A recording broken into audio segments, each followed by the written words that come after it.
Hey guys, it's Vinnie here, and today I'm going to show you guys how I plumbed my entire 3-bedroom house and passed inspections. What to look out for and what to expect, and my overall experience doing all of this work. I do want to mention I am not a licensed plumber. This video is for entertainment purposes only, and I just wanted to show you guys my process and what I encountered. Alright, with that being said, I just want to have a little quick overview for you guys. My fiance and I had purchased this house about a year and a half ago. Going into it, we knew that this house was going to need a lot of different things. A lot of work, a lot of upgrades and everything. And so in this video today, I'm going to be showing you guys all of the plumbing work we did. But if you guys are interested in this kind of stuff, stay tuned because I'm going to be doing videos on everything else that we did in this house, which is a lot of work. So stay tuned for that. So our house does have well water and a septic system, so just keep that in mind. And I'm going to show you guys from the beginning of where the water comes into the house, how it flows through the house, and then how it all drains and exits the house. So to start off, the well water gets pumped into the house through a well pump. That water gets pumped in through a pipe, and that comes into this black pipe that comes into the house through the wall. And then that's gonna hit this gray box, which is a pump trawl well pump water pressure switch. From there, it's gonna hit the gauge. It tells you what pressure the water is getting sent into the house at. And then there's a main shutoff valve right here. And then we're just gonna follow this along. So it goes up, and it's gonna stop here, and it's gonna get sent through this all the way over, in through all of the water softener components. And then there's gonna be a loop back that comes back around, which comes up to the potable water expansion tank. And then this used to, from here, come straight down into the water heater, which is no longer in use. And that's because we already have a new water heater installed. It's a tankless. We'll get into that later in the video. So following that main water line all the way down, so this is the new water system that I had just set up. Our main line comes in here, it comes down. We have a shutoff valve there, and then it's gonna continue around. It's gonna split off and feed the cold side of our PEX manifold system. And then it's also gonna continue over to feed our tankless hot water heater. Then from there, the hot water is gonna come out of that tube. The red tube is gonna come across, up, and feed our PEX manifold. And then from there, you basically just have all of your hot side lines and your cold side lines that will disperse throughout the house. And they run all over the place, but I do like to keep things neat and organized, and I think that makes it a big difference once you're done with everything. So in the future, if you ever have any issues or anything, very easy to tell where everything goes. You have everything labeled. I have it on the PEX tubing itself, and then also right where the shutoffs are, I have labels made for what fixture it feeds, and that way, in case of any emergency, you come down here, you know exactly what you're going to shut off. To have this entire system work, we needed electricity and we needed gas. So this house originally had oil heat, and it did not have any gas lines ran. So we had called the gas service. They installed a meter out front, and I had installed up here, this comes from the meter, is the main gas line that comes into the house. I split off of it right up here and brought it over, ran it down and along the wall. And by code, you're gonna need a gas shutoff. And then also by code, you're gonna want a clean out down here. And then this has a flex hose that goes right into the water heater unit itself. And then for the electricity, this calls just for a 15 amp circuit. So I ran two. I ran one here and one over here. That one's for the future. I plan to move over my water softener system and stick it in this area. That'll be in the future. That outlet and this outlet over here are on the same circuit, which is definitely okay. These tankless water heaters don't draw much amperage or voltage. They barely use that much electricity at all, really. So they do recommend you just use a 15 amp circuit, not a 20 amp or anything that's overkill. All right, and then finally you're gonna have a condensate line, and I ran that along the wall. It comes down into a condensate pump that's attached to the furnace, and that'll do just fine. And overall, to do all of this stuff, I had to build this wall right here that you're seeing. I just basically framed a wall out and needed that to hang everything. The water heater, the PEX manifold, obviously all the pipes and everything's clamped down to it. So starting off with the wall, that was like the beginning of all of this, to be able to place everything neatly. Just a little tip for what I had to do with the bottom plate, since this is sitting on concrete and this is below grade, it's a basement, I got a pressure treated 2x4 for the bottom plate of this wall, and I sat it inside like a metal stud, and that pressure treated wood sits perfectly inside, and that separates the wood from the concrete, which tends to get damp over the seasons. And then under that I have a sill gasket, which is this pink stuff. That is a little overkill, but I'm hoping that that will last a lot longer than just doing, you know, normal pressure treated right onto the floor. Okay, and here's just a close-up of the end, what it looks like. You can see the metal stud, the pressure treated sitting inside, and then all of that sitting on the sill gasket. It's a little overkill, like I said, but definitely makes me feel a little bit better for the longevity of this wall that is holding a lot of time and money and hard work. So that's what I did. So I just want to give you guys a little bit of advice, what I kind of ran into. Really the hardest part of all of this stuff that I did was doing the research, really. I'm not a plumber by trade, and right now I'm a maintenance guy. I used to be an automotive technician, as you guys can see from my other videos. I do maintenance mechanic, boiler operator, wastewater operator. I work at an industrial facility working on a lot of big, heavy equipment. So I figured something like this was a little bit more on the minor side of the scale for me. I work every day with tools, very hands-on, and I figured this was a big project, but it was something that I think I could handle. Well, let me tell you, you'd be surprised. It's not that it's impossible. I do think most people could do this. A very important part of it is the planning side of everything. If you're good at planning, doing your research, you know, asking the right questions to the right people, then I think you'll succeed doing something like this a lot easier than most other people. In my experience, I had to do a lot of research as to what water heater did I want, you know, what was my end goal, what did I need out of this. Depends on the size of your house, it depends where you live, do you have access to gas or propane, or do you only have access to electricity? So these are all big factors that go into it. Also, like, what's your budget? Are you going to be doing the work, or is someone else going to be doing the work? That's a huge difference. If you're going to do the work, you know, then you're really only looking at the cost of all your supplies and how much time do you have. If you're going to pay somebody to do this, it'll probably get done faster than what you would do it at, but, you know, they might do it the way that they think looks better or is right, you know. So I chose to do this myself because I wanted it to be a certain way. So if we plan to live here for 10 plus years, maybe longer, whatever, I know where everything's at. I know how it's installed, how everything's connected, and how it all works. You know, I installed every single bit of this myself. So if anything happens at all, that's on me, and that's how I like it. So basically, I priced out water heaters. I came up with the Navien water heater. This is a Navien tankless hot water heater. It's the MPE 240A. This is the one, it's a little bit oversized for my house, which I'm okay with. I'd rather be a little bit oversized than a little bit undersized. Everyone's gonna have their preference, but this is just what I chose. And then the next part of this was the PEX manifold. I wanted to do PEX over copper. Copper it's not bad, it's just a little more old school, and it requires a lot more work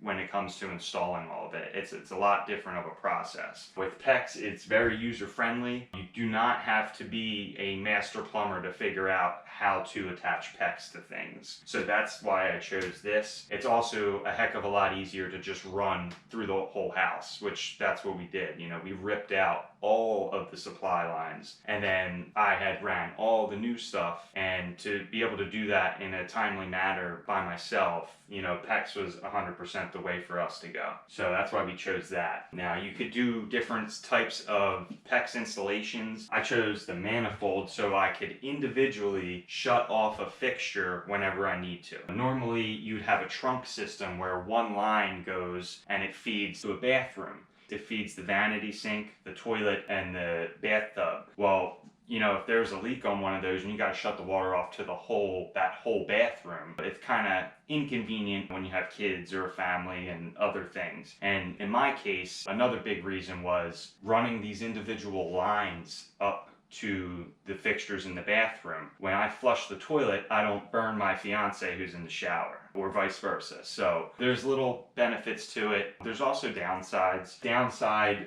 to a system like this might be that if you're using the hot water in the sink, well, the sink has its own water line, so that will be hot water coming out of it. But right when you turn it on, you know there's that little bit of cold water that comes out of it. So it'll suck all the cold out and the hot will follow out through it. Well, then when I go to turn the shower on, I still have to wait for that cold water to clear out of the tube and the hot water to come in. With the trunk system, the old school way, the hot water is just one water line that's hot that feeds the whole bathroom. That hot water will be available at each fixture all at the same time. So that's the one little downside. To me, it's not a big deal.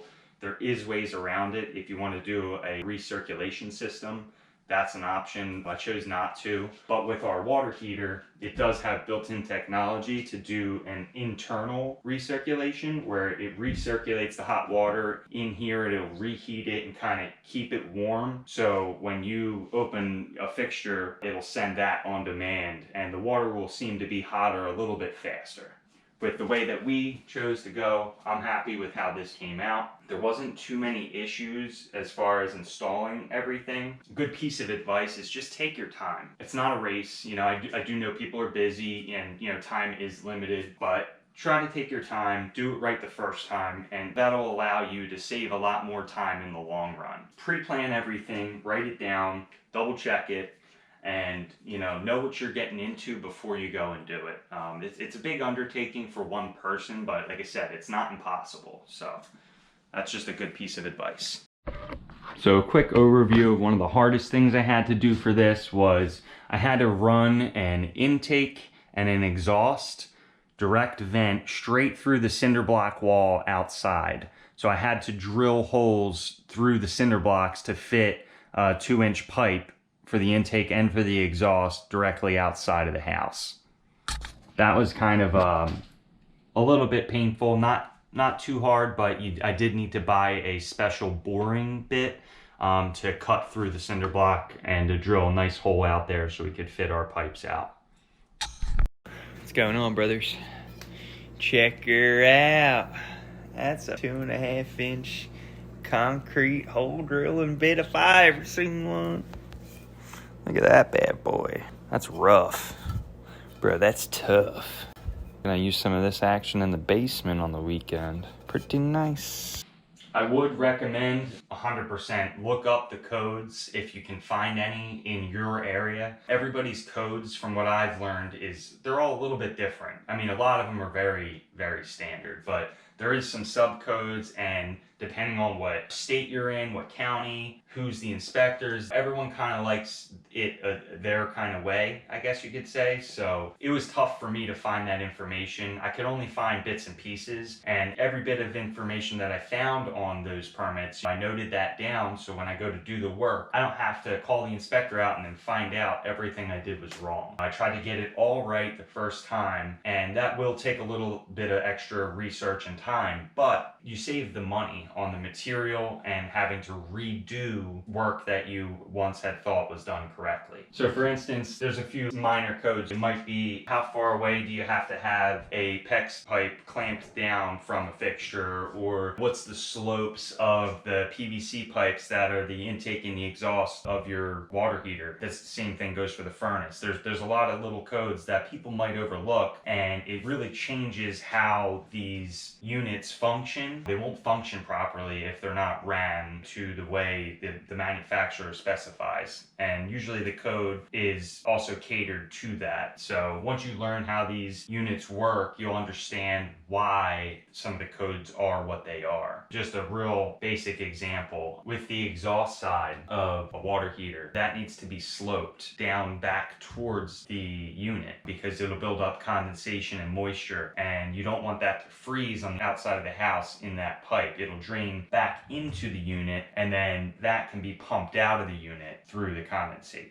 So knowing that I had pulled permits for all of this work, one of my biggest things that I was worried about just was kind of pleasing the inspector, making sure that I was doing it correctly to the point where they were going to be happy, I liked how it looked, they liked how it looked, and that everything was going to function correctly. So again, that comes along with my research that I did, and that's why when the plumbing inspector came by, he didn't really give me a hard time. He did not bat an eye at many things at all. And I think a big part of that was because I did very clean work. Took my time, I made it look neat, everything was labeled, so that way he was confident in me to know what I was doing was correct. It definitely says a lot when you're confident in your own work and that the instructor sees that. They can see that right off the bat. But if you're doing hack job stuff and it's very sloppy, the inspector might open his eyes a little further and start looking a little bit more into everything, which isn't always a bad thing because they will catch some stuff that might cause catastrophic failure later on, whatever. You just don't want them to be nitpicking at that point. And I recommend being nice to them, be friendly with them. They're there to help you and to inspect your house to make sure it's going to work correctly. So just try to work with them. If you guys have any questions that you really can't find on codes and you don't know where else to look, really just call the permit office. Talk to the inspectors themselves, whether it's over the phone or email. That really saves you a lot more time just to be able to do that, to get it done, get it out of the way, figure out what you need to do and move on from it. I got held up in the beginning a lot with not knowing who to ask, where to ask, what to ask. The process was trial and error for me. It ended up being a lot easier to just call the inspectors straight up and ask them what the question is. They're there to help, like I said. So I just wanted to show you guys the two lines that come down. This is an easy example to see. Here's our washer machine. These are the new PEX lines that come down to just two water shutoff valves. Then you have these hoses that go right into the back of the washer.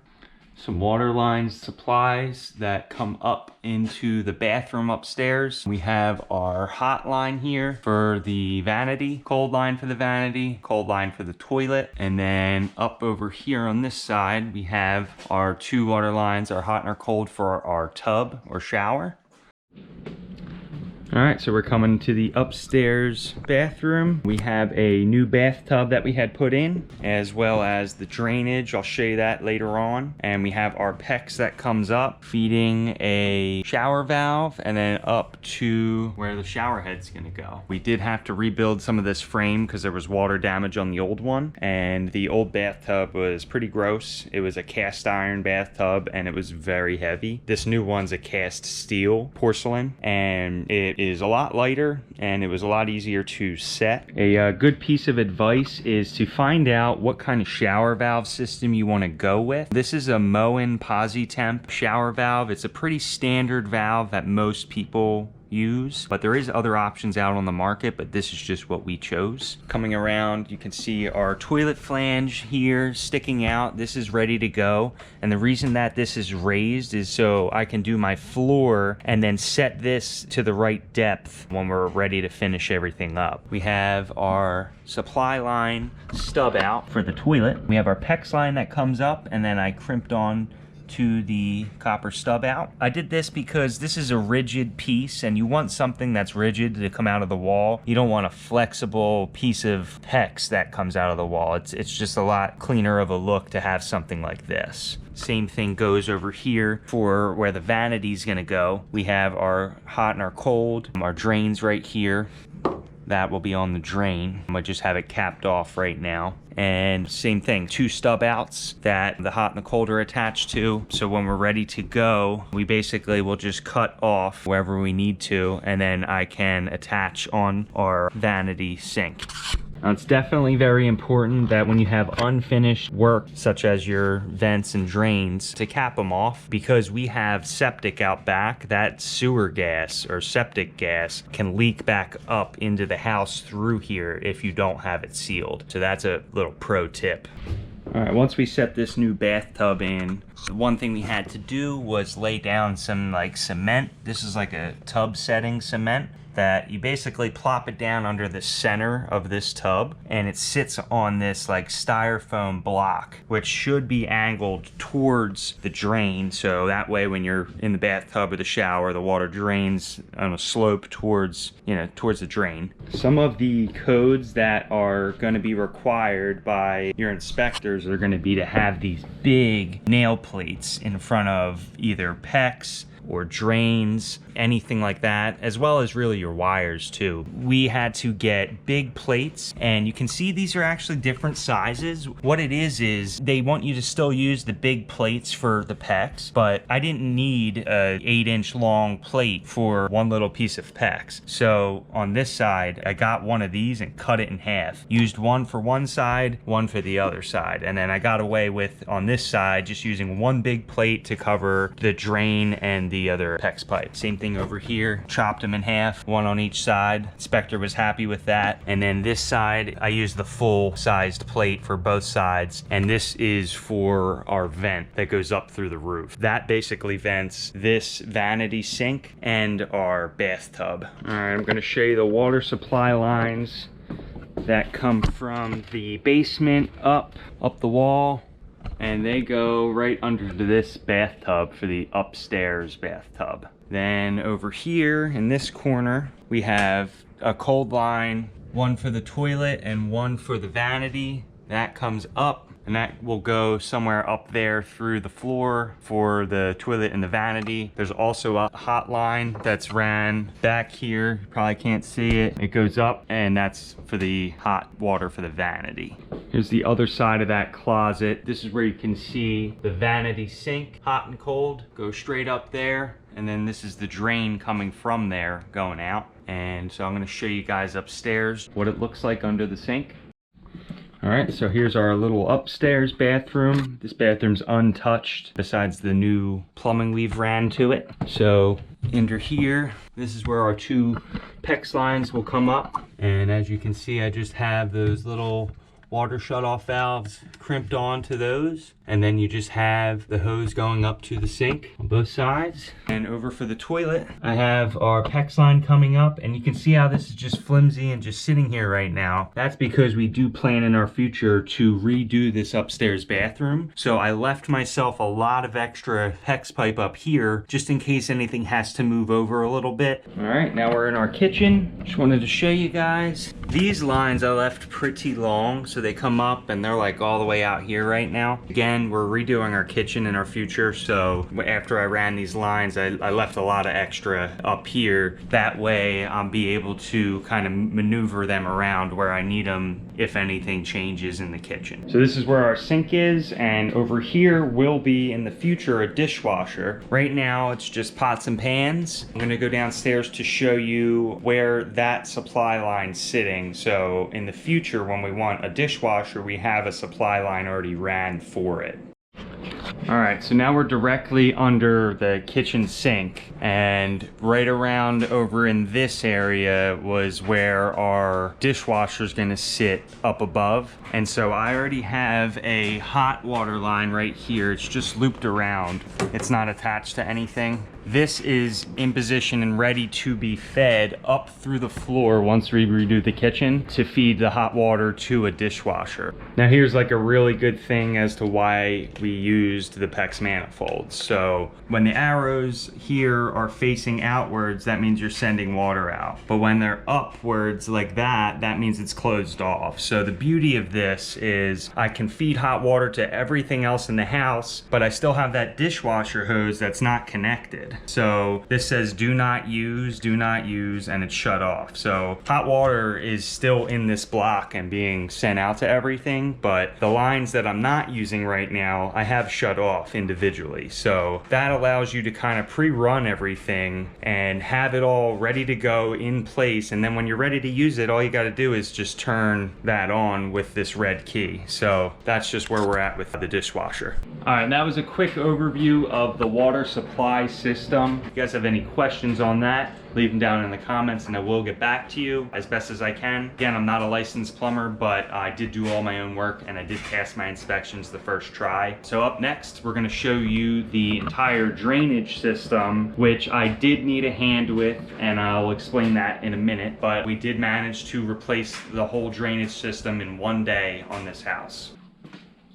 All right, so we're gonna start from where the water goes out to the septic. So it goes out through this pipe, through the wall, out to the septic tank in the backyard. I'm gonna follow this in to show you guys kind of where everything routes. It looks a little confusing, but at the end of the day, it makes a lot of sense and it works a lot better than our original system did. So original system had this cast iron pipe that came down from the mid-level floor toilet. That thing was rotted out and leaking. We ripped everything out. I just wanted to run PVC throughout the whole house, and I wanted to know that all the PVC pipes are new. There's no clogs, there's no leaks. It's all done correctly, everything's glued properly, and that everything's sloped correctly so there's no future issues. I don't want to have to deal with that stuff later on. So this was really important project and big piece of this house that now makes it so much better.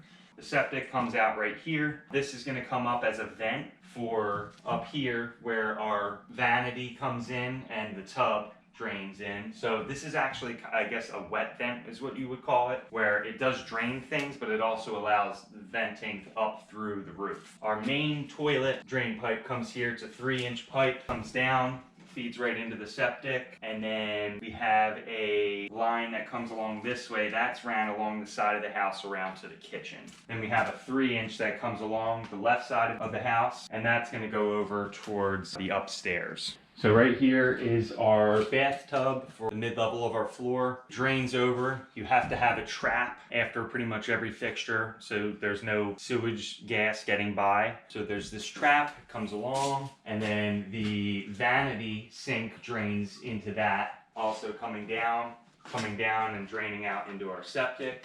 Again, the vent is right here going straight up. That vents everything that's attached right here is vented out through there. 3-inch for the toilet, 1.5 inches for the vanity and for the tub. That's pretty standard.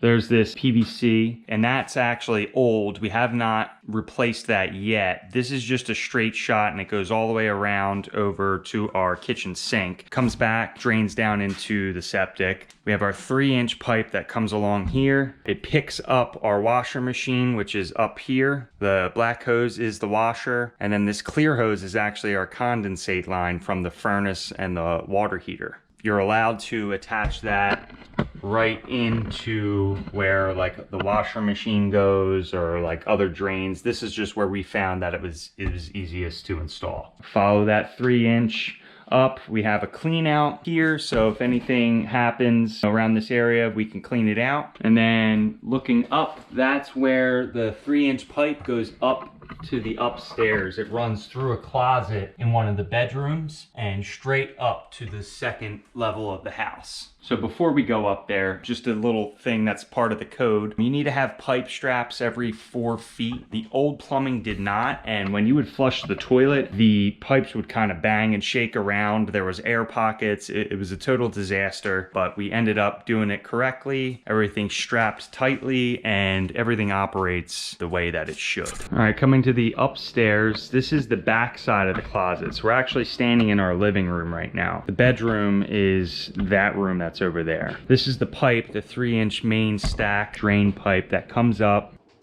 through the closet, and there's a few things that are tied into it. So right here we have our upstairs vanity that comes down over, drains down into the stack. Above it we have our toilet flange. See if you guys can see that. So the toilet flange attaches straight down into there, and Then further along, you have a 1.5-inch pipe that comes from the tub, the bathtub that's right up there. So that drains down over, and it's kind of hidden by some wood, but all connects into this stack right here, which is framed out in the closet to give me as much space as I can possibly have in the closet. So here's just the view in the bedroom, what it looks like. Again, you have your tub, there's a trap right under it, and then it loops around, comes over, and that feeds into the main stack right here. And this frame took me a little while to figure out, but what my idea was to take up the least amount of space in an already tight closet. But behind this is just our 3-inch pipe all the way down that goes down into the basement. That's mostly everything for our drainage system. Another 2 things to mention before I wrap this video up. With the tub installation, we had to put our insulation in before we put our tub in because I wouldn't have access to these 2 stud bays once the tub's set in there. So for our house, just to briefly explain, we did a 1/2-inch XPS foam on the wall. We had to seal behind the studs with fire caulking spray foam, and then I chose to use rock wool inside of the cavity bays. The other tip was that once we had our tub in, the guy that was helping me told me to use a clear silicone, waterproofing silicone under the front lip of the tub. So that way, if any water ever got, drips down here and it gets under the tile or anything, that it's sealed from the wood under the bathtub. All right, guys, that pretty much wraps up the overview of the plumbing we did in our house. It was a lot of work, but overall, on the scale of things, it's pretty simple. We just ripped out all the supply lines, all the drain lines, and redid all of it with the correct materials and doing it to code, so everything's up to code now. I did, like I mentioned, have a plumber friend of mine help me do the drain side of all of this work. The reason for that was because we're currently living in the upstairs of this house while the downstairs is under construction, and so we needed to rip out the drain system and install the new drain system within the same day, so that way we didn't have to go live somewhere else for weeks on end. So with that, I had a friend of mine who is a licensed plumber and came over and kind of just gave me a hand and walked me through everything as I was doing it. And that was such a big help because you really don't want to mess a lot of stuff up with plumbing and then have to get it inspected. You wait all that time. He comes over and then he tells you, oh, nope, this is wrong, that's wrong, cut it out, redo it. And that takes a lot of time and money. And when you're trying to live in the house at the same time as rebuild your house, it's critical to plan everything and do your research, ask the right questions to the right people, and that way everything will go very smoothly in the end when the inspectors come. In our area, the inspectors are very nice and they're very helpful, so I wasn't really shy or afraid to reach out with any questions that I might have had. With that being said, everything passed the first try in flying colors, but I did take a couple extra weeks more than most other people would to make sure that everything I was doing was to code. Everything that I crimped looked correct. When I pressure tested everything, nothing leaked. I didn't want to waste their time so that way they don't give me more stuff to worry about. So at the end of the day, I would say this is super worth it. It was a lot of work, but I saved so much money. It's just going to be a really good peace of mind knowing that everything in this house plumbing wise is going to be brand new. It's going to work right, and I'll be able to sleep at night. If this video helped you guys out, please leave me a like. If you guys have any questions or you need me to go into more detail about anything, just leave them down in the comments. I will get back to you. And if you guys are looking for more of this kind of content, definitely hit that subscribe button and stay tuned because, like I said, I gutted this whole house and we redid everything. So I'm going to be doing videos just on just about everything we did, just summarizing and doing the overviews, and I'll try to explain in as much detail as quickly as I can as to how we made out. So thank you guys for watching. I appreciate all your support and I look forward to seeing you guys in the next one. Have a good one.